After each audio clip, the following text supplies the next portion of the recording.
고린도후서 5장 7절입니다. 우리는 믿음으로 걷고 보는 것으로 걷지 아니하노라. 구약성경 룻기 말씀을 하나 더 보겠습니다. 룻기서, 구약성경 룻기, 사사기 다음의 책입니다. 룻기 1장입니다.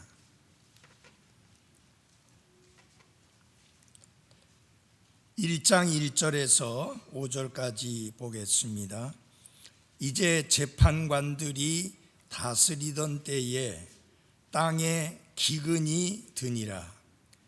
베들레헴 유다의 어떤 사람이 자기 아내와 두 아들을 데리고 모압 지방에 가서 머물렀는데 그 사람의 이름은 엘리멜렉이요 그의 아내의 이름은 나옴이며 그의 두 아들의 이름은 말론과 기련이더라.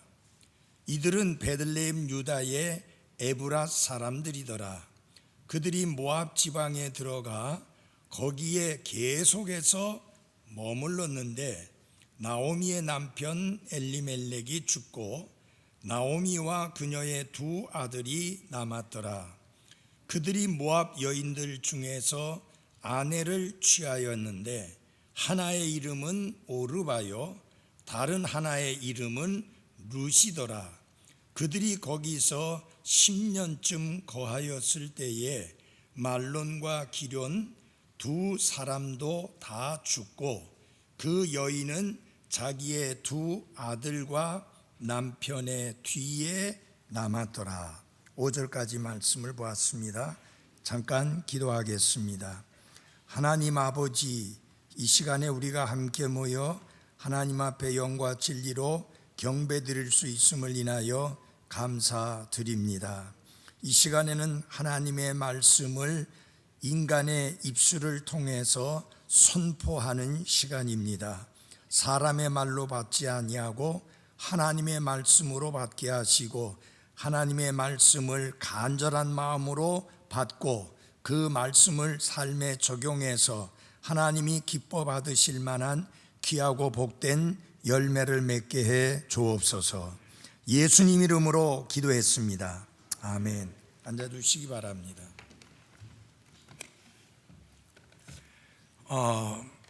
오늘 아침에 저는 믿음으로 걷고 보는 것으로 걷지 말라라는 제목으로 말씀을 드리겠습니다. 성경에서 걷는다는 말씀이 그리스도인의 삶과 관련하여 많이 나오고 있습니다. 예를 들어서 에베소서 4장 1절에서는 부르심을 받은 부름에 합당하게 걷고 라고 말씀을 합니다. 이 걷는다는 말은 삶을 의미하는 것이고 생활 전체를 의미하는 말씀입니다.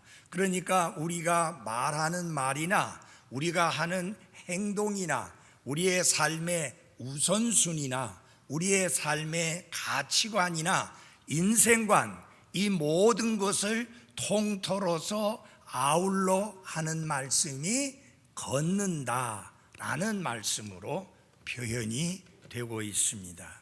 그러면 우리에게 주어진 삶을 어떻게 살 것이냐?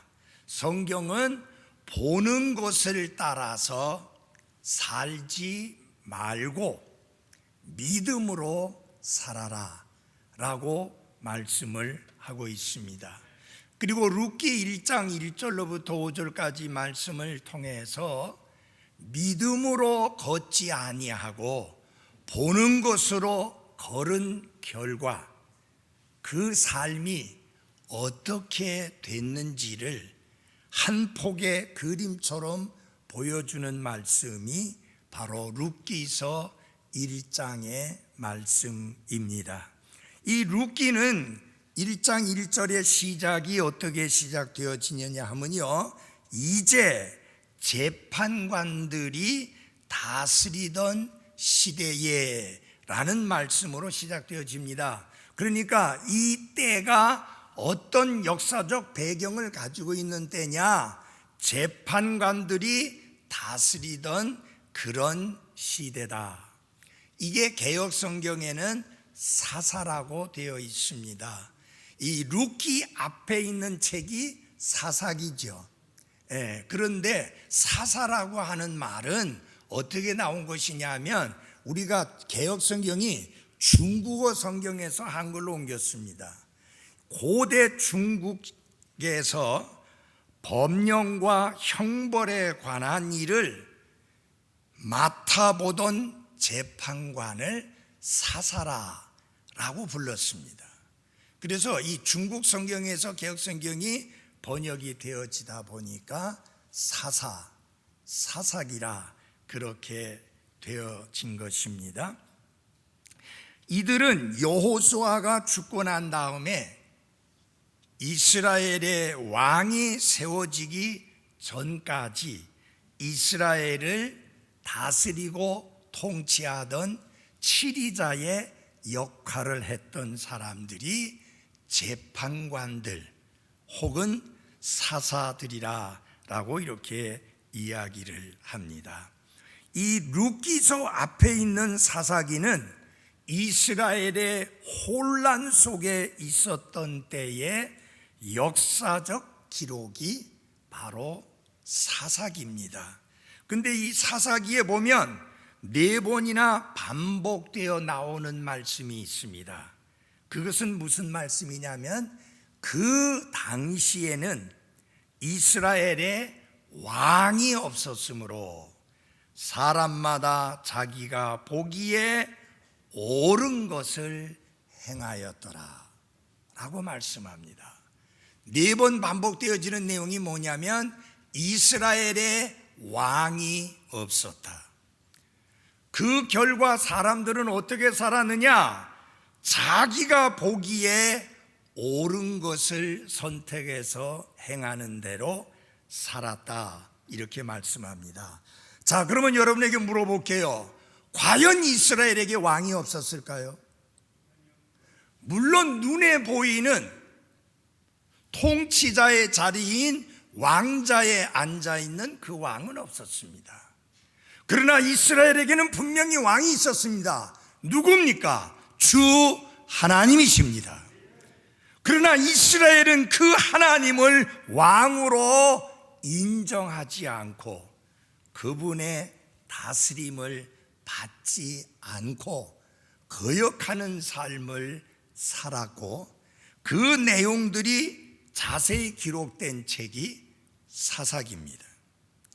이 영적으로 우리가 살펴볼 때 사사기의 한 장면과 비슷한 상황을 보여주고 있는 시대에 여러분과 제가 살고 있습니다.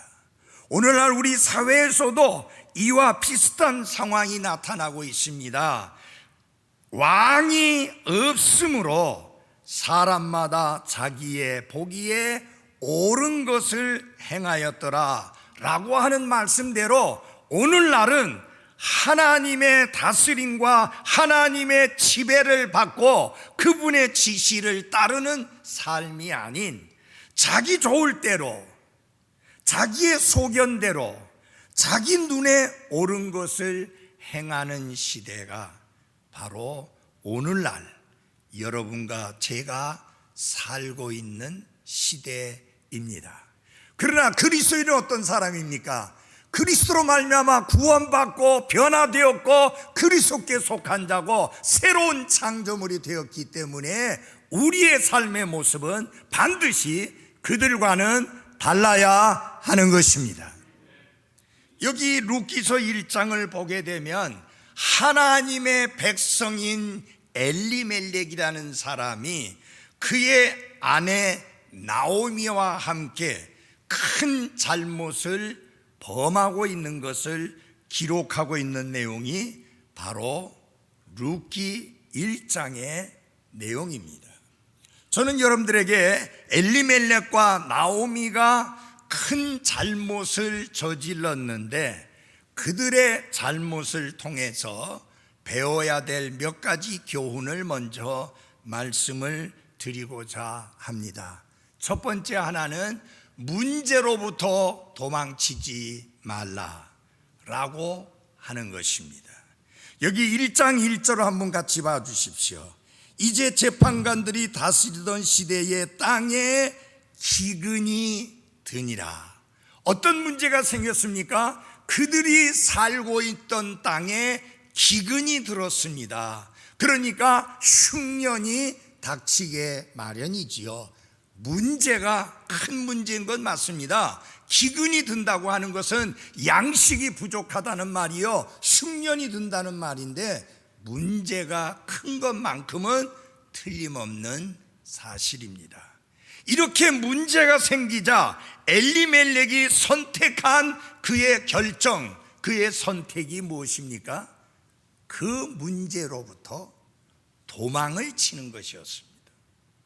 하나님의 도우심과 하나님의 공급하심과 하나님의 은혜로우신 손길을 기다리며 하나님의 약속을 붙들고 그 어려움 속에서도 그 자리를 지키며 하나님이 약속해 주신 약속의 땅에 머무는 대신에 그 문제로부터 도망치는 길을 선택하는 어리석은 결정을 하는 것을 볼 수 있습니다. 한번 1장 1절 한번 보십시오. 이제 재판관들이 다스리던 때에 땅에 기근이 드니라. 베들레헴 유다의 어떤 사람이 자기 아내와 두 아들을 데리고 모압 지방에 가서 머물렀는데 그 사람의 이름은 엘리멜렉이요 그의 아내의 이름은 나옴이며 그의 두 아들의 이름은 말론과 기련이더라.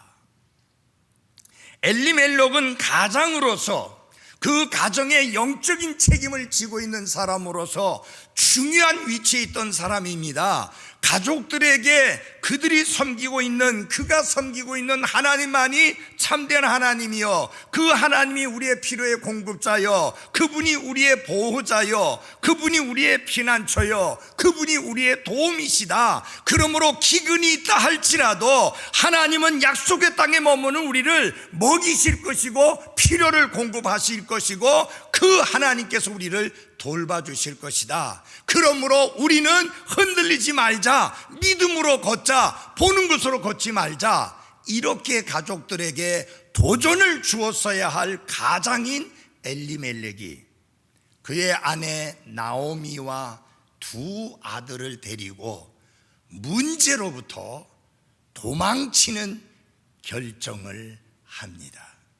그는 문제만 보았지 하나님의 약속을 보지 않았습니다. 여러분, 이스라엘은 하나님의 약속을 받은 백성입니다. 하나님의 보호의 약속을 받은 사람입니다. 하나님의 공급하심의 약속을 받은 사람들입니다. 특별한 백성들입니다. 그러므로 기근이라는 큰 문제가 있었지만 그럼에도 불구하고 그들은 그 약속을 바라보고 그 약속을 믿고 그 약속을 붙들고 거기에 머물러 있었어야만 했습니다. 그러나 문제가 있자 제일 최선의 방법은 이 문제로부터 도망하는 것이다. 저는 벌써 오랜 세월이 흘렀지만 저희 교회의 자매님들 중에서 청천벽력 같은 암이라는 진단을 받은 자매들이 몇 분 계셨습니다.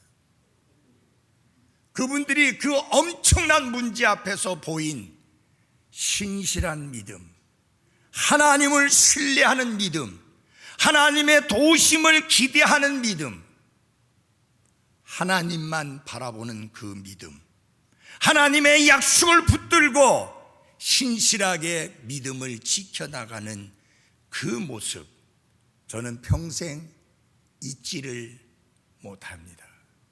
그분들이 얼굴에서 절망적인 모습을 볼 수가 없었습니다.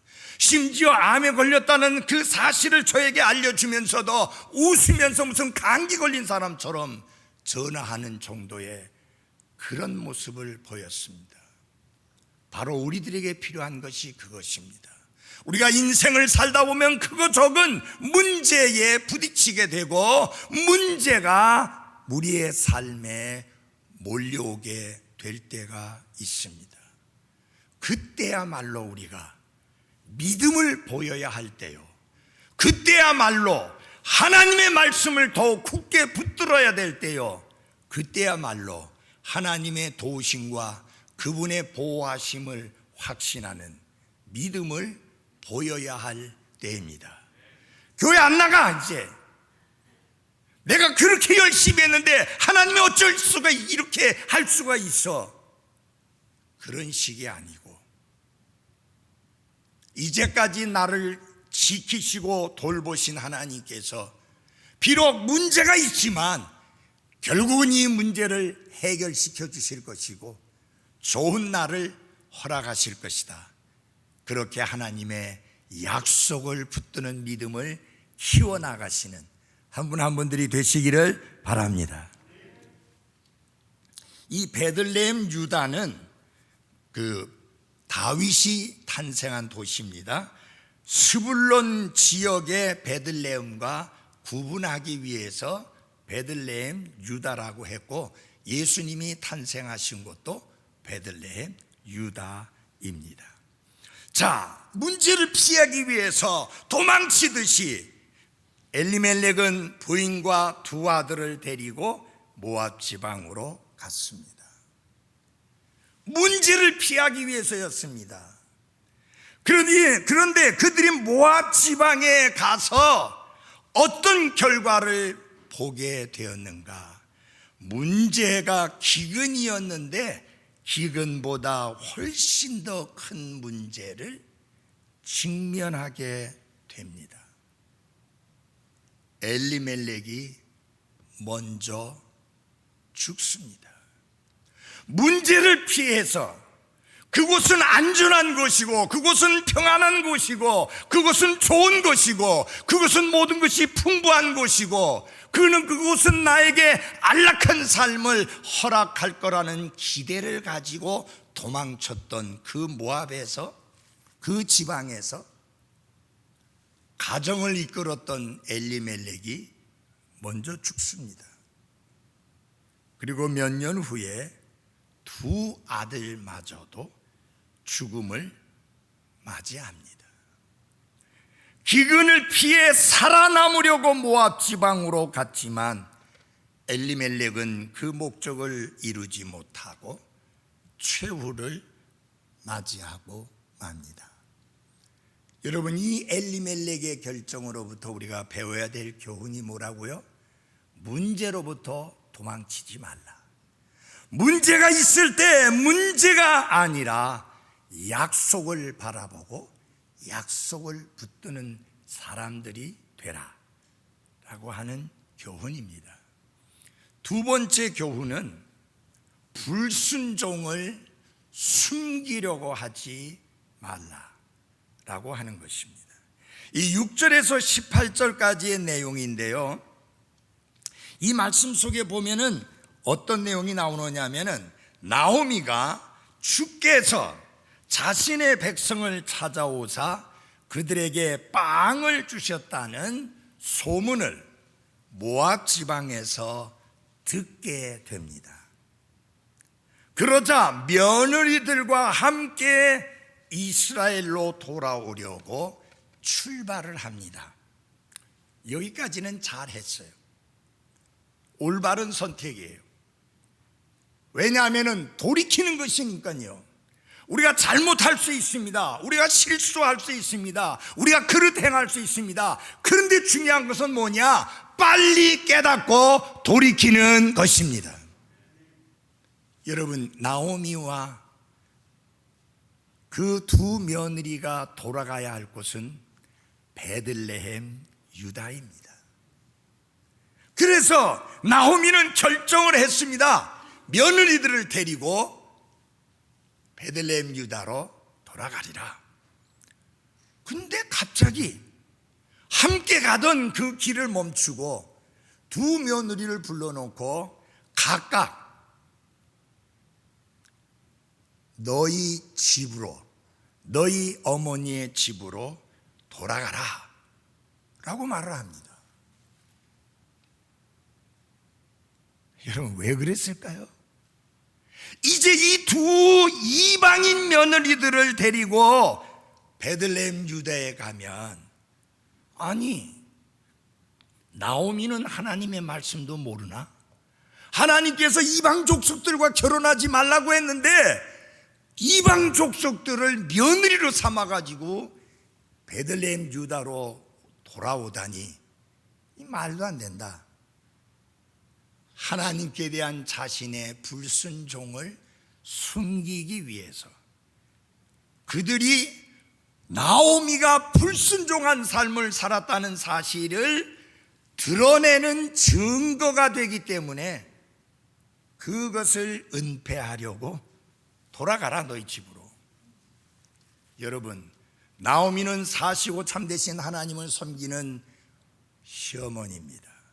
비록 그 결정이 잘못되어져서 이방 족속 우상 숭배자인 며느리를 받아들였지만, 여러분, 그가 해야 할 일이 무엇입니까? 그 여인들이 변화되어서, 그 며느리들이 변화되어서 살아계시고 참되신 하나님을 섬기는 며느리들로 바뀌도록 구원의 길로, 생명의 길로, 말씀의 길로 살아계시고 참되신 하나님께로 이끌어야 되는데, 각각 너희 어머니의 집으로 돌아가라. 그 말 무슨 말이에요? 옛날에 우상 숭배하던 그 삶, 그리로 다시 돌아가라는 거예요. 소망 없는 삶으로, 하나님 없는 삶으로, 우상 숭배하는 삶으로 돌아가라는 거예요. 이게 사시고 참되신 하나님을 섬기는 시어머니가 할 소리는 아니죠. 왜 그렇게 했다고요? 자기의 불순종을 은폐시키고 숨기기 위해서 그렇게 한 것입니다. 여러분, 어떤 죄도 하나님 앞에 숨길 수가 없습니다. 어떤 불순종도 하나님 앞에는 벌거벗은 것처럼 드러나기 때문에 사람의 눈만 숨기면 하나님의 눈도 숨길 수 있다고 하는 생각은 어리석은 생각입니다. 여러분, 우리가 완벽한 사람이 아닙니다. 그래서 아브라함도 하나님의 말씀을 벗어나서 이집트로 내려간 경험이 있고요, 그 아버지, 그 아들이라고 이삭도 그렇게 했었고요, 하나님의 마음에 합한 사람이라고 하는 칭찬을 들은 다윗도 거짓말하고 남의 아내를 빼앗는 강도질하고 그 아내와 간음을 하고 그 남편이 있으면 곤란해지니까 죽이는 살인죄를 짓고,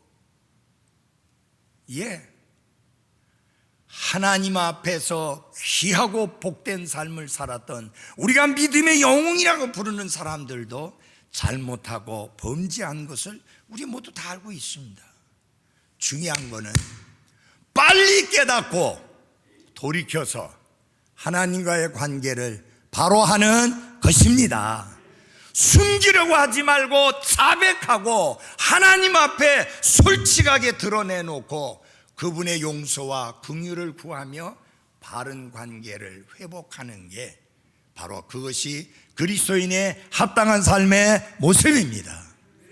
여러분, 요한일서 1장 9절은 뭐라고 말합니까? 만일 우리가 우리의 죄를 자백하면 저는 신실하고 의로우사 우리의 모든 죄들을 사하시고 모든 불의에서 어떻게 해요? 깨끗하게 하시느니라. 세 번째, 이 나오미의 잘못 중에 큰 잘못이 뭐냐 하면요, 자신이 처한 상황, 남편이 죽고 두 아들마저도 죽게 된 상황, 이것을 누구의 탓으로 돌리느냐 하는 문제입니다. 그래서 저는 세 번째로 여러분이 피해야 될 것이 뭐냐, 하나님을 원망하는 것을 피하라. 여기 이제 나오미가 두 며느리들에게 돌아가라고 했는데 오르바라고 하는 며느리는 첫째인지 둘째인지는 모르겠어요. 그 며느리는 울며 돌아갔습니다. 근데 며느리 하나는 어머니의 백성이 내 백성이 되고 어머니 하나님이 나의 하나님이 되겠습니다. 어머니의 가는 곳에 내가 가겠습니다. 그러니 떨쳐버릴 수가 없어서 데리고 베들레헴 유다에 이르게 되었습니다. 이들이 왔을 때, 도착했을 때 1장 19절을 같이 봐주시기 바랍니다. 1장 19절입니다. 그들이 베들레헴에 이를 때에 온 도시가 그들로 인해 요동하여 말하기를 이 사람이 나오미냐 하므로, 이 엘리멜렉 가정이 베들레헴 유다라고 하는 곳에서 유지였던 것 같아요. 여러분, 웬 사람이 한 사람이 그 베들레헴 유다에 온다고 그렇게 온 도시가 발칵 뒤집어질 정도로 그렇지는 않잖아요. 근데 대단한 사람이었던 것 같아요. 나오미가 왔다고 온 도시가 요동을 하는 거예요. 이 나오미 아니냐? 근데 나오미라는 이름의 뜻이 뭐냐? 기쁨, 희락, 즐거움, 그런 뜻을 가지고 있습니다. 그래서 나오미가 아니냐라고 하면서 환영을 하게 될 때에, 여러분, 현재 나오미의 삶은 기쁨이 없습니다. 희락이 없습니다. 즐거움이 없습니다. 뭐만 남았나? 괴로움만 남았습니다. 그래서 나오미는 이렇게 말합니다. 1장 20절을 봐주시기 바랍니다. 그녀가 그들에게 이르되 나를 나오미라 부르지 말고 마라라 부르라. 전능자께서 나를 심히 괴롭게 하셨느니라. 이게 킹제임스 영어 성경에 보면은 for라고 하는 말이 나오고 그 다음 내용이 있어요. 나를 마라라고 부르라, 나오미라고 기쁨이라고 부르지 말고 쓰다고 하는 의미를 가지고 있는 마라라고 부르라. 왜냐하면 전능자께서 나를 심히 괴롭게 하셨느니라. 사실상 나오미가 이렇게 말한 겁니다. 나는 괴로운 사람이다. 그렇게 불러야 마땅하다. 그거는 하나님의 탓이다. 왜? 하나님의 내 삶에 이런 심한 괴로움을 주셨기 때문이다. 누구 탓을 해요? 하나님 탓을 해요. 자신이 처한 불행한 상황의 책임을 누구에게 돌리는가? 겁도 없이 하나님께 돌려요. 하나님께서 나를 심히 괴롭게 했다. 그래서 세 가지로 하나님을 비난합니다. 우리가 말씀을 함께 좀 보시도록 하겠습니다. 이 말씀을 보기 전에 우리를 봅시다.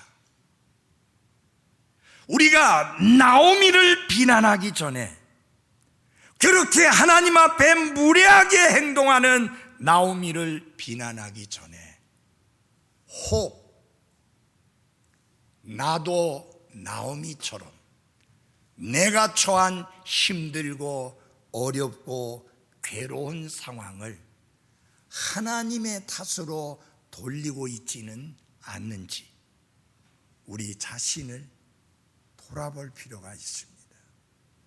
첫 번째, 나오미는 이렇게 이야기합니다. 하나님이 자신을 심히 괴롭게 하셨다. 근데 그거 한 번만 하고 끝나는 게 아니에요. 두 번이나 같은 말을 반복합니다. 우리 20절을 봐주시기 바랍니다. 20절. 그녀가 그들에게 이르되 나를 나오미라 부르지 말고 마라라 부르라. 그 다음 같이 좀 읽을까요? 시작. 전능자께서 나를 심히 괴롭게 하셨느니라. 또 21절에도 보면요, 내가 풍족하게 나갔으나 주께서 나를 빈손으로 집에 다시 오게 하셨느니라. 주께서 나를 대적하는 증거를 보이셨고, 그 다음에 같이 읽겠습니다. 시작. 전능자께서 나를 괴롭게 하셨느니라. 두 번이나 전능자께서 나를 괴롭게 하셨다. 그냥 하나님이라고 말하지 아니하고 특별히 전능자라는 표현을 씁니다. 전능하신 하나님, 모든 것을 하실 수 있는 하나님, 모든 문제를 해결해 주실 수 있는 하나님, 내 남편의 죽음도 막으실 수 있는 하나님, 내 두 아들의 죽음도 막으실 수 있는 그 전능하신 그 하나님께서, 그 전능자께서 어떻게 이렇게 할 수가 있느냐? 전능자께서 나를 괴롭게 하셨다. 그러니까 이 모든 괴로움의 책임은 하나님이시다.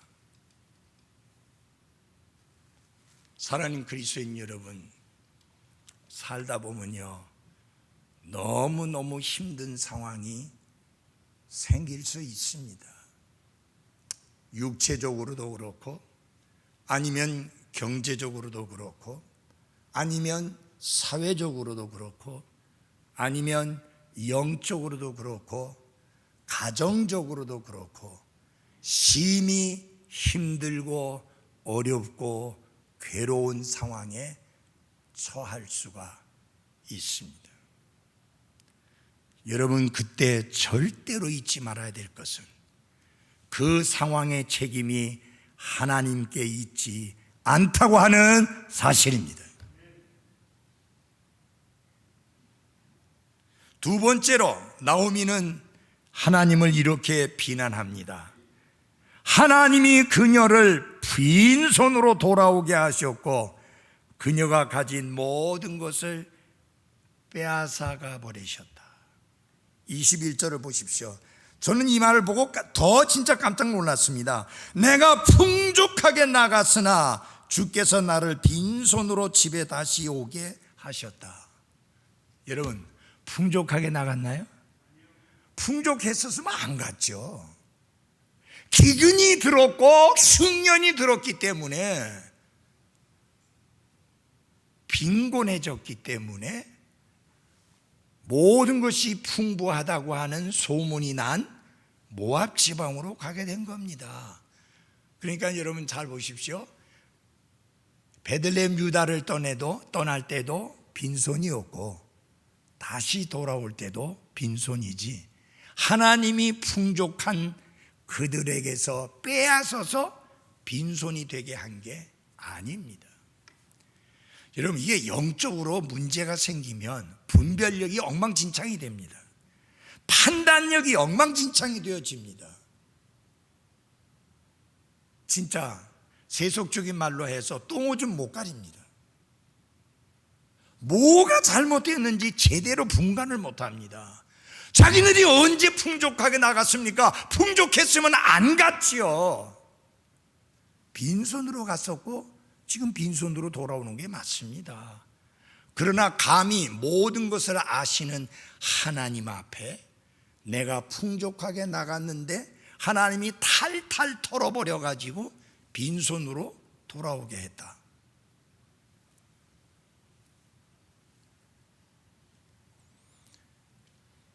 그 다음에 세 번째로 그는 이렇게 이야기를 합니다. 주께서 나를 대적하여 증언하셨다. 그것은 다른 말로 말해서 무슨 말이냐면 하나님이 나를 고소하셨다라는 의미와 같습니다. 하나님이 나를 버리셨어. 하나님이 내게 등을 돌리셨어.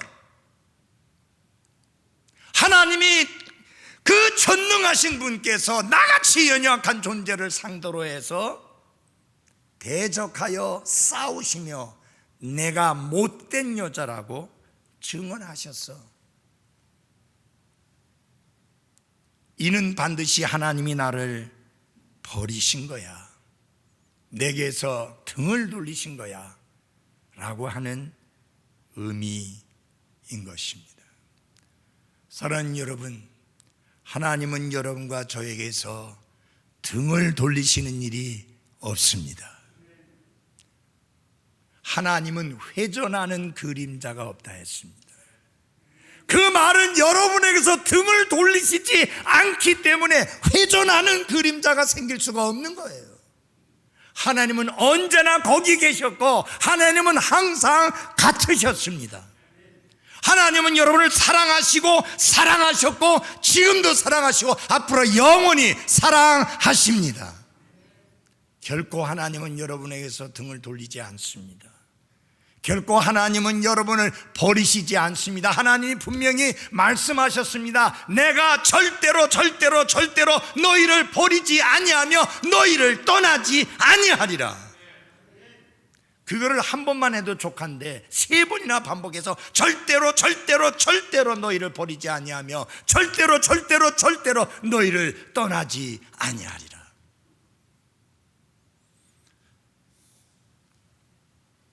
물론 나오미가 겪은 고통을 우리는 과소평가할 수는 없습니다.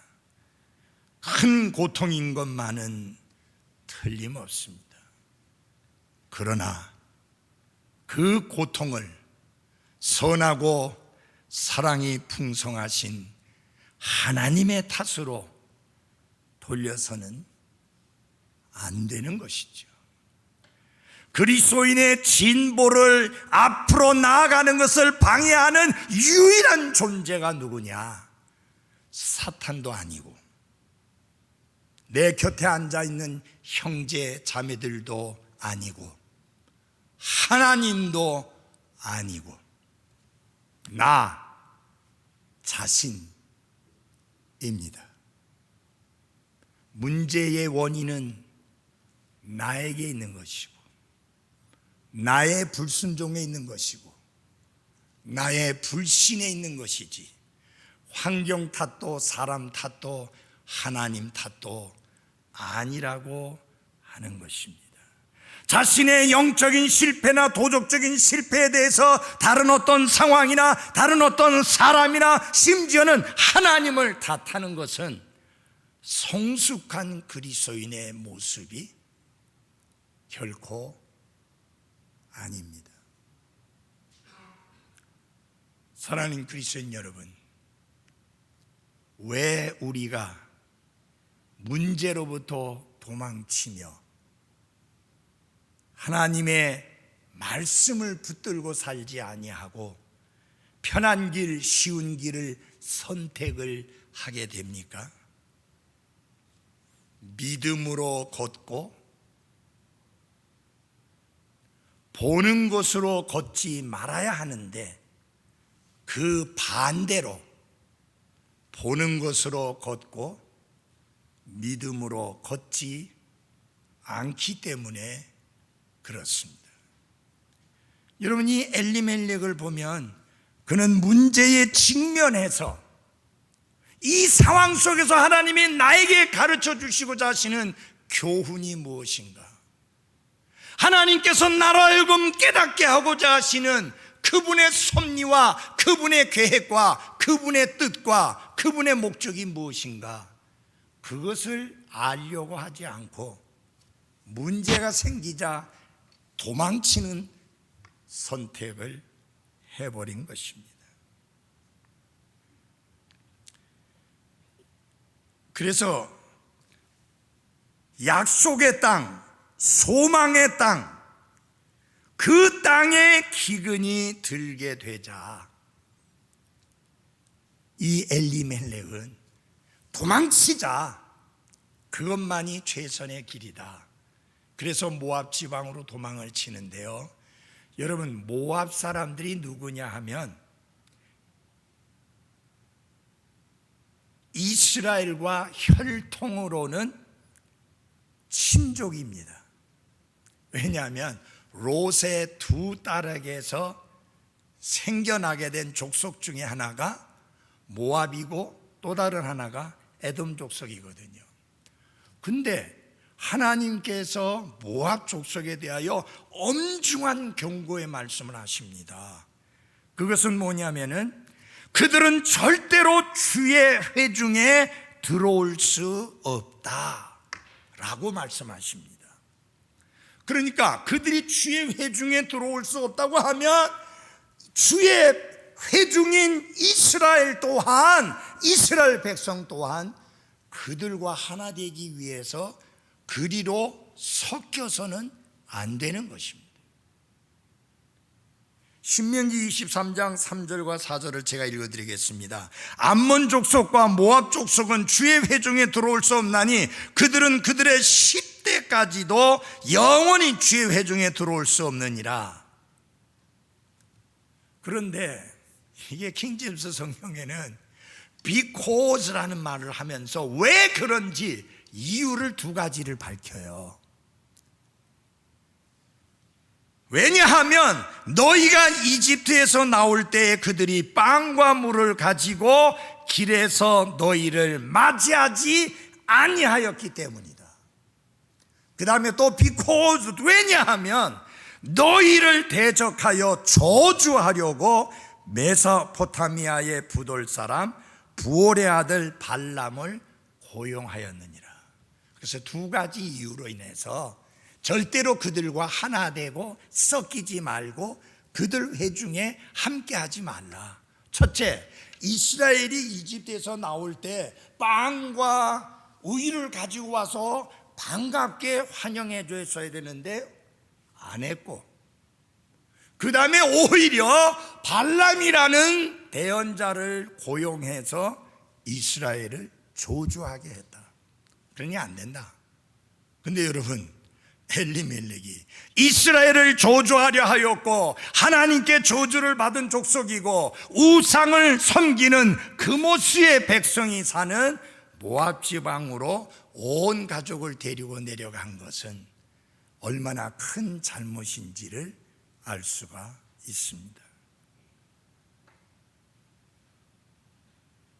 하나만 더 말씀드리고 말씀을 접겠습니다. 여러분들이 그 엘리멜렉이라는 이름의 뜻을 좀 알 필요가 있습니다. 이 엘리멜렉은 자신의 이름과 완전히 모순된 삶을 산 사람입니다. 왜냐하면 엘리멜렉이라는 이름의 뜻이 무슨 뜻이냐면 나의 하나님은 왕이시라, 그런 뜻입니다. 나의 하나님은 왕이시라. 누구의 왕이에요? 자신의 왕이에요. 그러니까 그분은 나를 다스리셔야 될 분이요, 나를 지배하셔야 될 분이요, 나를 통치하셔야 될 분이요, 나를 좌지우지하셔야 될 분이시다. 그런 뜻을 가지고 있는 이름이 엘리멜렉이에요. 그러나 실제로는 어땠었습니까?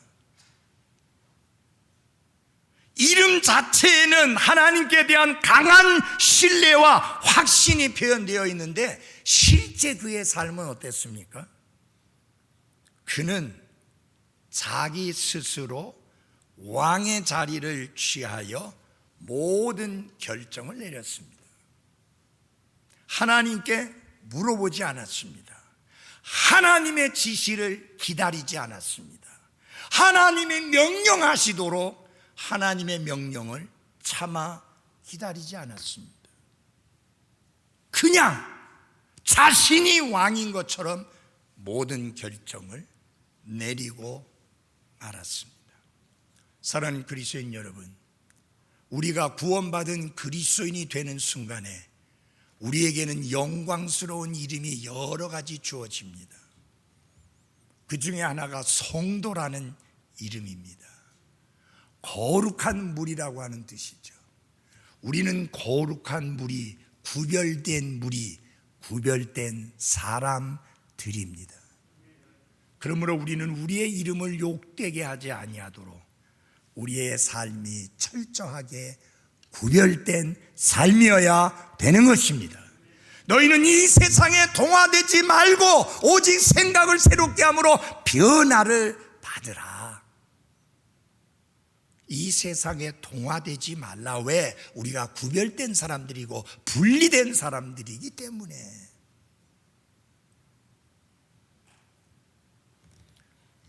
결론적으로 여러분에게 말씀드리면서 이 말씀을 읽겠습니다. 베드로전서 5장 7절입니다. 베드로전서 5장 7절입니다.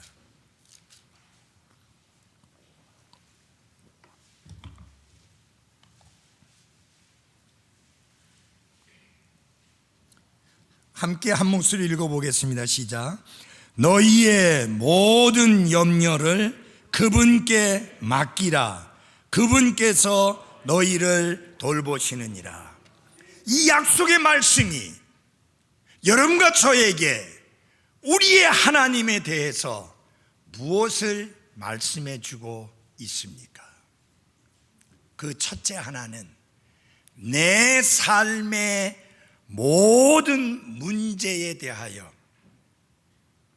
염려에 대하여, 걱정과 근심에 대하여 하나님이 관심을 가지고 계시다라고 하는 사실입니다. 여러분과 저는 잊어버릴 수 있습니다. 하나님이 정말 관심을 가지고 계시는지 우리가 깜빡할 수 있습니다. 우리는 깜빡해도 하나님은 깜빡하는 일이 전혀 없으신 분이십니다. 우리의 먹고 마시고 자고 숨쉬고 생활하고 일하는 모든 것에 대하여 하나님은 관심을 가지고 계십니다. 두 번째는 그 하나님에 대하여 무엇을 가르쳐 주느냐? 그 염려가 무엇이든지 간에 나에게 맡기라고 하나님이 말씀하십니다. 무거운 짐을 홀로 지고 견디다 못해 쓰러지며 울부짖지 말고 그 짐을 내게 맡겨라. 작은 것만 맡겨라, 큰 건 가져오지 마라가 아닙니다. 모든 염려라고 그랬습니다.